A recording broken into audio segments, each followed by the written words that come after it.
नमस्कार, मैं हूं मनोज वर्मा और आप देख रहे हैं अनादि टीवी का विशेष कार्यक्रम अटेंशन। आज हम बात करेंगे दमोह उपचुनाव की। जी हां, दमोह उपचुनाव के लिए मतदान में एक पखवाड़े से कुछ ज़्यादा का ही समय शेष है, लेकिन बीजेपी ने इस चुनाव को जीतने के लिए अपनी पूरी ताकत झोंक दी है। मंगलवार को बीजेपी उम्मीदवार राहुल लोधी का नामांकन दाखिल कराने खुद सीएम शिवराज सिंह पहुंचे, नाराज जयंत मलिया से मुलाकात की और कांग्रेस को एक झटका देते हुए कांग्रेस के वरिष्ठ नेता मुकेश नायक के भाई सतीश नायक को बीजेपी में भी शामिल करा दिया। हालांकि मुकेश नायक के भी बीजेपी में शामिल होने की खबरें थी। अब कांग्रेस के सामने जीत से पहले अपना घर संभालने और भीतर घात से बचने की बड़ी चुनौती होगी।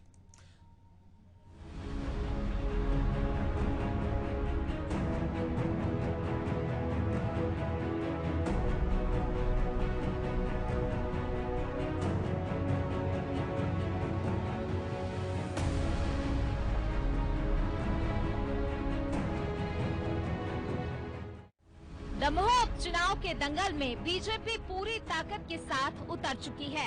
प्रचार में बीजेपी कोई कोर कसर नहीं छोड़ रही है। वहीं कांग्रेस प्रचार अभियान के मामले में बीजेपी से काफी पीछे नजर आ रही है, या यूं कहें कि कमलनाथ अकेले पड़ गए हैं। सीएम शिवराज ने मंगलवार को दमोह के दंगल में जीत की पूरी बिसात बिछा दी। सबसे पहले तो खुद सीएम शिवराज ने बीजेपी प्रत्याशी राहुल लोधी का नामांकन दाखिल करवाया। साथ में बीजेपी प्रदेश अध्यक्ष वीडी शर्मा भी मौजूद थे। इस दौरान सीएम ने दावा किया कि 17 अप्रैल को दमोह विधानसभा के लिए होने वाले उपचुनाव में बीजेपी की जीत निश्चित है। बीजेपी उम्मीदवार को लेकर कोई मतभेद नहीं है। दमोह की जनता ने हमेशा विकास को चाहा है, क्योंकि 1.25 साल के कांग्रेस शासन में सरकार ने जनता को सुविधा देने वाली सभी योजनाएं बंद कर दी थी। विकास और जन कल्याण के मुद्दे पर चुनाव लड़ रही है। कांग्रेस के 1.25 साल के शासन काल में विकास ठप हो गया था, जन कल्याण बाधित हो गया था। केवल विकास नहीं रोका गया, जनता के कल्याण की एक एक योजना बंद कर दी गई। चाहे संबल हो, मुख्यमंत्री तीर्थ दर्शन हो, लाडली लक्ष्मी हो, किसानों के खाते में पैसा डालना हो, जनता ठगी गई। और जब यहाँ विकास बाधित हुआ तो राहुल ने फैसला किया कि हम ऐसी विधायकी का क्या करेंगे जिसमें दमोह का विकास ही नहीं हो सकता। दमोह के मेडिकल कॉलेज के निर्माण में सबसे बड़ी बाधा थी कांग्रेस और कमलनाथ। और जब चर्चा हुई तो राहुल ने एक ही इच्छा प्रकट की कि मैं तो सब छोड़ दूंगा, मुझे दमोह का विकास चाहिए, मेडिकल कॉलेज चाहिए। और भारतीय जनता पार्टी विकास के लिए समर्पित है। राहुल छोड़ के आए बिना किसी शर्त के, कैरियर दांव पे लगाया दमोह के विकास के लिए। और हमने तो जब पहले भी सरकार थी तो जयंत मलैया जी के नेतृत्व में दमोह का विकास हुआ। जैन जी ने कोई कसर नहीं छोड़ी।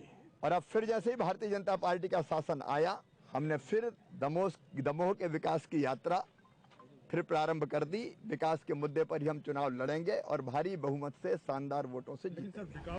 नामांकन दाखिल कराने के बाद मुख्यमंत्री सीधे पूर्व वित्त मंत्री जयंत मलैया के घर पहुंचे। दमोह से 6 बार विधायक रहे मलैया पिछले चुनाव में राहुल लोधी से हार गए थे।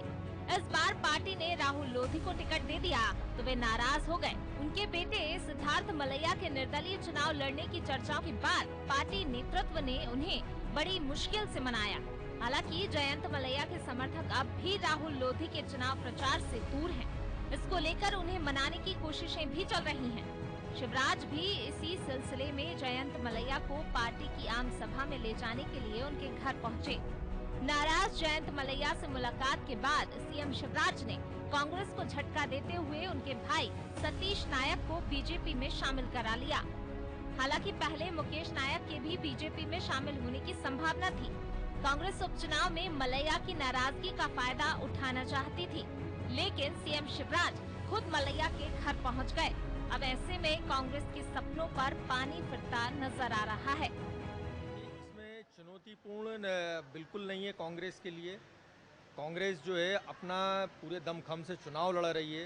भारतीय जनता पार्टी के सामने जो चुनौती है वो जनता चुनौती प्रस्तुत कर रही है। भारतीय जनता पार्टी के लिए चुनौतीपूर्ण है। लोग सवाल पूछ रहे हैं कि 1 साल की सरकार में शिवराज सरकार ने क्या किया, पेट्रोल डीजल गैस के दाम आसमान क्यों छू रहे हैं, बेरोजगारी की क्या स्थिति है, कोरोना के बाद जो हालात उत्पन्न हुए हैं उसमें आर्थिक कोरोना से निपटने के लिए सरकार के पास क्या है, कर्जा माफ़ी क्यों छोड़ दी गई, 100 रुपये बिजली का बिल आता था, 1000 रुपये क्यों आ रहा है। तो सारी चुनौतियाँ जो हैं ये भारतीय जनता पार्टी के साथ है, कांग्रेस के साथ कोई चुनौती नहीं है। कांग्रेस जो है जनता कांग्रेस का चुनाव लड़ रही है। देखिए, मलैया परिवार को यदि सम्मान दे रहे थे वो, तो मलैया परिवार के ऊपर क्यों अनैतिक दबाव बनाया उन्होंने? अपने सीनियर लीडर के ऊपर क्यों दबाव बनाया? आप उनको लाते, उनको समझाते, और कोई क्यों अपनी राजनीति छोड़ देगा, अपनी ज़मीन छोड़ दे? मलैया जी निरंतर जीतते आ रहे हैं। जब भारतीय जनता पार्टी के पास एक व्यक्ति नहीं हुआ करता था झंडा उठाने वाला, तब मलैया जी ने झंडा उठाया था। और आज क्या उनकी स्थिति की है भारतीय जनता पार्टी ने, और क्यों? वजह क्या है? कांग्रेस से किसी व्यक्ति को लाके चुनाव लड़ाने का क्या औचित्य है? मलैया जी थे, मलैया जी लड़ते वहाँ से चुनाव, और वो सीनियर लीडर है। उनकी अनदेखी भारतीय जनता पार्टी को बहुत बहुत भारी पड़ने वाली है। दमोह उपचुनाव के लिए 17 अप्रैल को मतदान होना है। कांग्रेस ने यहां से अजय टंडन को अपना उम्मीदवार बनाया है। गौरतलब है कि यहां पहले राहुल सिंह लोधी ही कांग्रेस से विधायक थे। इसके बाद उन्होंने अपने पद से इस्तीफा दे दिया और भाजपा में शामिल हो गए। दमोह में उपचुनाव की घोषणा होने के बाद भाजपा ने राहुल सिंह को ही अपना उम्मीदवार बनाया। इधर कांग्रेस के दिग्गज नेता इस चुनाव से दूरी बनाए हुए हैं। अकेले कमलनाथ ही मोर्चा संभाले हैं, लेकिन वे भी एक ही बार वहां पहुंचे हैं। ऐसे में भितरघात का डर, अपनों की नाराजगी और कमलनाथ का एकला चलो राग पार्टी को भारी पड़ सकता है। ब्यूरो रिपोर्ट, अनादि टीवी।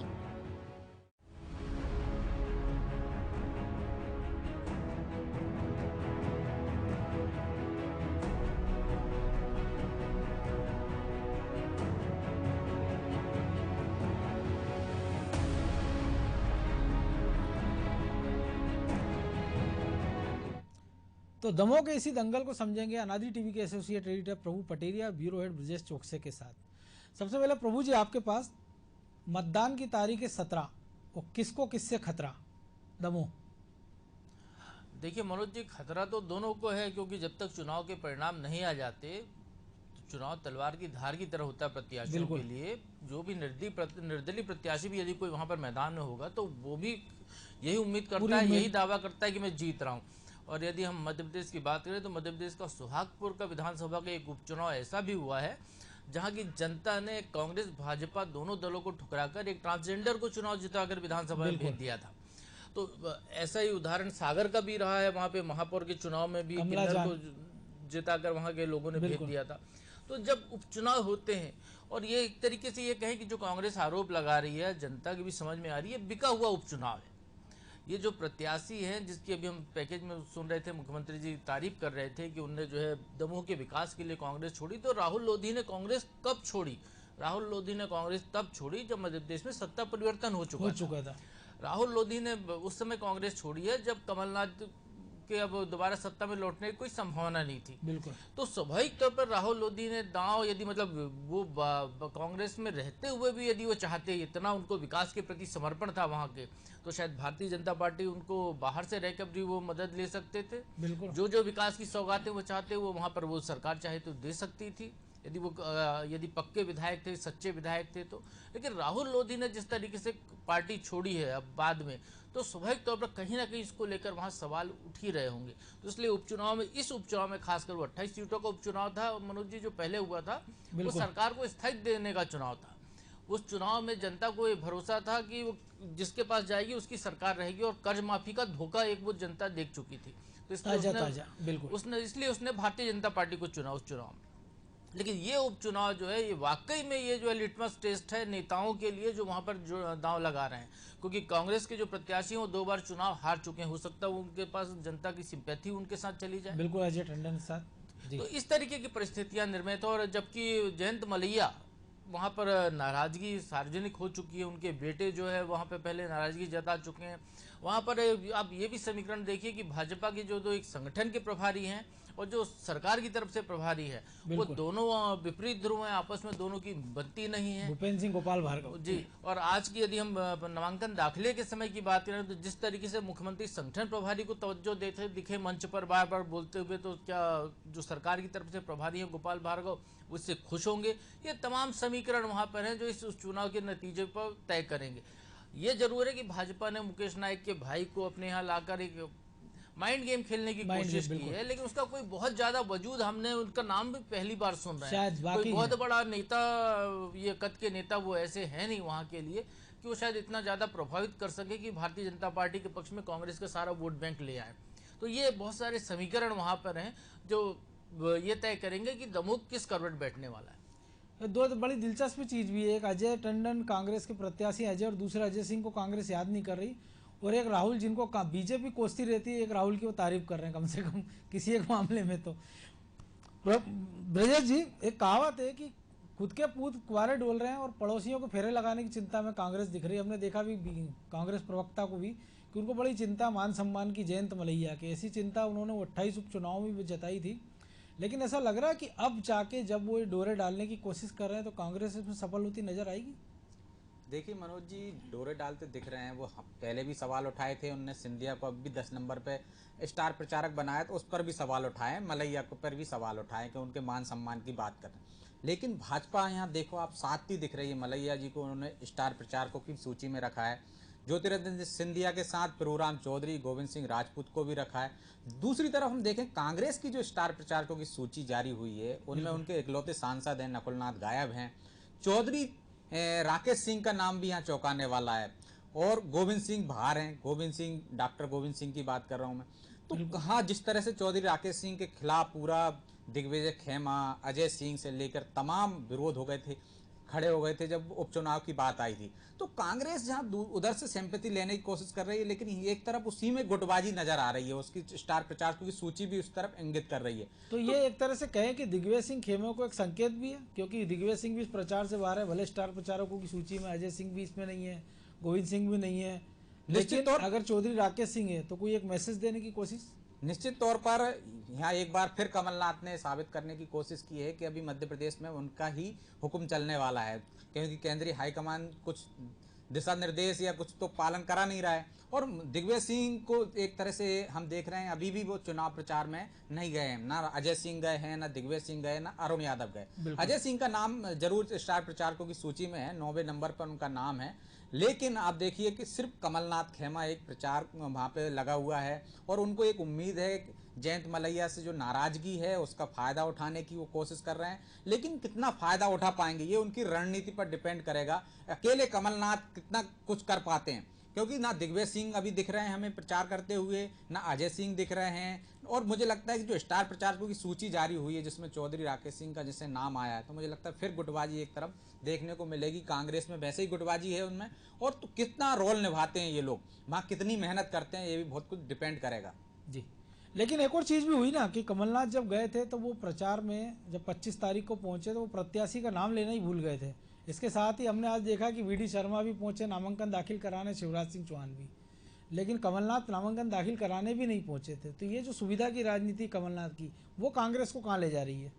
देखिए कांग्रेस वहीं तो नहीं दिखा पाती है कि वो यदि पूरे तमाम नेता जाते एकजुटता दिखाते और शक्ति प्रदर्शन जैसे करते कि कांग्रेस के साथ यहाँ धोखा हुआ है जिस तरह प्रभु जी ने कहा है, तो एक सिंपैथी का फायदा उनको मिल सकता था। अजय टंडन को, वो 2 बार चुनाव हार भी चुके हैं, तो कांग्रेस यदि वह पूरी ताकत से लड़े, लेकिन वो तो मुझे ऐसा लगता है कि कांग्रेस लड़ाई से ही पहले हथियार डालने की स्थिति में आ जाती है। जिस तरह से कोई कोशिश नहीं की जा रही है, कमलनाथ जी भी कोशिश नहीं कर रहे हैं, पूरा संगठन भी कोशिश नहीं कर रहा, और तमाम नेता एकजुट होकर यदि लड़ते वहां तो कांग्रेस के लिए मौका अच्छा था। वो सरकार को संकेत दे सकती थी, ये जता सकती थी, उसके कार्यकर्ताओं में एक मनोबल बढ़ता, उनका उत्साह बढ़ता यदि वो यहाँ पे जीत जाती है, तो कि भाई सरकार के प्रति नाराजगी शुरू हो गई है। बिल्कुल, बहुत सारे मुद्दे हैं, महंगाई से लेकर तमाम मुद्दे हैं, और जिस तरह प्रभु जी ने भी कहा कि वो चुनाव सरकार बनने के बाद राहुल लोधी का यहाँ आना, ये भी एक जनता क्या किस दृष्टि से देखती है। वो सबक सिखाना चाहती है कि ऐसे नेताओं को जिनको चुनकर भेजती है और बीच में छोड़कर वो दूसरे दल में चले जाते हैं, अपने लाभ के लिए जा रहे हैं, या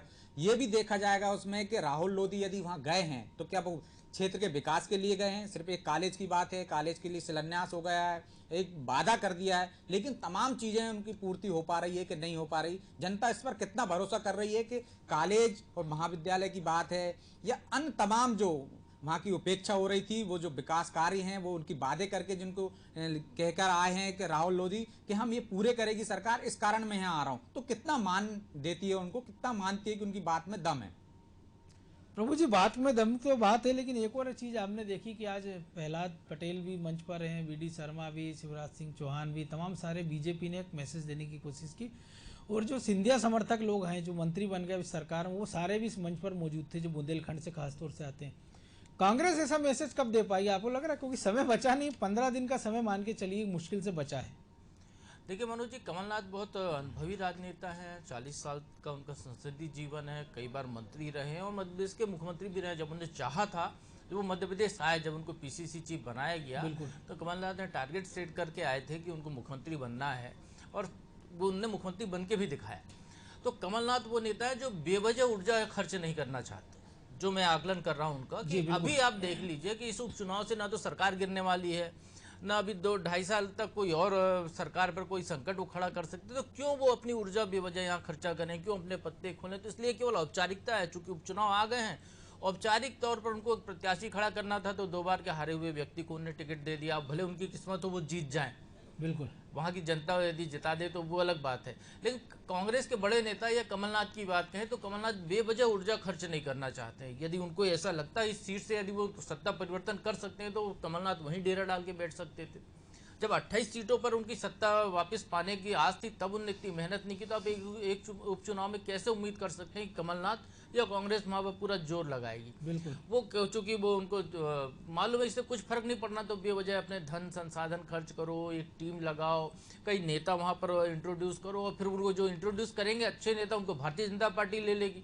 तो ये नुकसान कमलनाथ मुझे नहीं लगता कि झेलना चाहेंगे, इसलिए वो इस चुनाव को केवल प्रतीकात्मक तौर पर ही लड़ती हुई कांग्रेस दिखाई दे रही है। लेकिन जहां तक अभी आपने थोड़ी देर पहले जो ब्रजेश जी से बात की थी विकास को लेकर, तो यदि विकास के दम पर चुनाव जीते जाते मनोज जी, तो जयंत मालिया चुनाव हारते ही नहीं। जयंत मालिया ने तो वहाँ पे फ्लाईओवर बनाए, जयंत मालिया ने दमोह का बड़ा बड़ा विकास किया, जयंत मालिया के परिवार ने वहाँ पे नर्सिंग कॉलेज खोले, बड़े बड़े अच्छे अच्छे काम किए दमोह के लिए। उसके बावजूद ही वो चुनाव हार गए। इसके पहले भी वो चुनाव हारते हारते जीते बिल्कुल 2 बार। तो इससे ये है कि चुनाव केवल विकास के दम पर नहीं जीते जाते, विकास का एक नारा बुलंद किया जाता है। लेकिन प्रहलाद पटेल यदि मंच पर हैं, तमाम नेता यदि मंच पर हैं, रामकृष्ण कुसमारिया यदि मंच पर हैं, तो ये बताता है कि भारतीय जनता पार्टी वहाँ के जातिगत समीकरणों को साधने की कोशिश कर रही है। बिल्कुल उन समीकरणों को जिस तरीके से आपने कहा, हर वर्ग का व्यक्ति वहाँ पर था, जो सिंधिया खेमे के थे वो भी वहाँ पर थे, भाजपा के लोग भी वहाँ पर थे, जो छोड़कर चले गए थे वापस आए वो भी वहाँ पर थे। तो इस तरीके से सबको साध कर भारतीय जनता पार्टी केवल वही सामाजिक जातिगत समीकरण को साधना चाहती है जिसके दम पर चुनाव जीता जा सकता है। वो पूरी की पूरी कवायद वहाँ पर शिवराज सिंह चौहान उनकी टीम ने करते हुए दिखाई दी। ब्राह्मण समाज से वी डी शर्मा भी वहाँ पर बैठे हुए थे अपने प्रदेश अध्यक्ष के नाते, ओबीसी इसके शिवराज सिंह चौहान, भूपेंद्र सिंह जैसे नेता हैं, ब्राह्मण समाज से दूसरे गोपाल भार्गव भी वहाँ दिख रहे। तो एक पूरा समीकरण साधने की कोशिश की और लुभावने वादे किए हैं।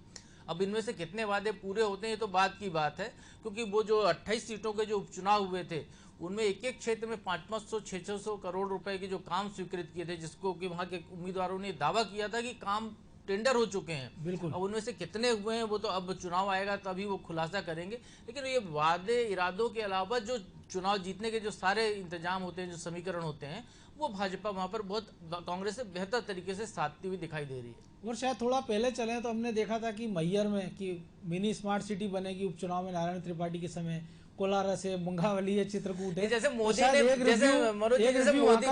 मोदी ने स्मार्ट सिटी का सपना दिखाया था जो आज तक पूरे देश में कहीं पूरी नहीं, एक भी नहीं बन पाई, स्मार्ट मोहल्ले तक नहीं बन पाए, सिटी की तो बात दूर कीजिए आप। तो उसी तरीके से मिनी स्मार्ट सिटी है। ये केवल कागज में अच्छे लगते हैं बोलने के लिए, जैसे स्वर्णिम मध्य प्रदेश था, जैसे आत्मनिर्भर भारत है, इस तरीके के जो वादे, जैसे कांग्रेस का कर्ज माफी था, 100% कर्ज माफी। अभी अब राहुल गांधी जो कह रहे हैं असम में बिल्कुल कि हर महिला को, चाहे वो अमीर हो या गरीब हो, ये भेदभाव नहीं कर रहे हैं। वो कह रहे हैं हर महिला को 2000 रुपये कांग्रेस देगी, हर घर को 200 यूनिट फ्री बिजली देगी। अब जब वो सरकार में मान लो आ जाते हैं तो फिर किंतु परंतु उसमें लग जाएंगे, उसके बाद वो नुकसान होगा जो मध्य प्रदेश में हुआ था कांग्रेस का।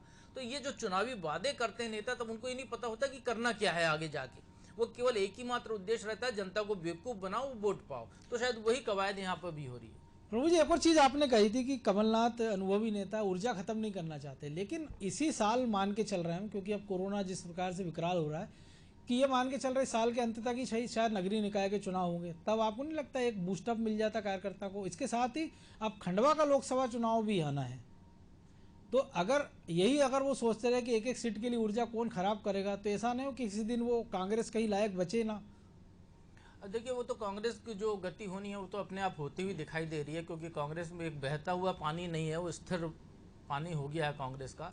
जो गतिशील नेता हैं, जो जिनमें ऊर्जावान नेता हैं, उनकी क्या स्थिति हो रही है तो आपको दिखाई दे रहा है। चाहे हम जीतू पटवारी की बात करें, चाहे अरुण यादव की बात करें, यदि ये खंडवा का उपचुनाव नहीं होता तो अरुण यादव ने जिस तरीके से कमलनाथ के खिलाफ मोर्चा खोला था तो एक नया संघर्ष यहाँ पर दिखाई दे सकता था। गोडसे, लेकिन वो जो है गोडसे का मामले में फिर उन्होंने अपने कदम वापस खींच लिए।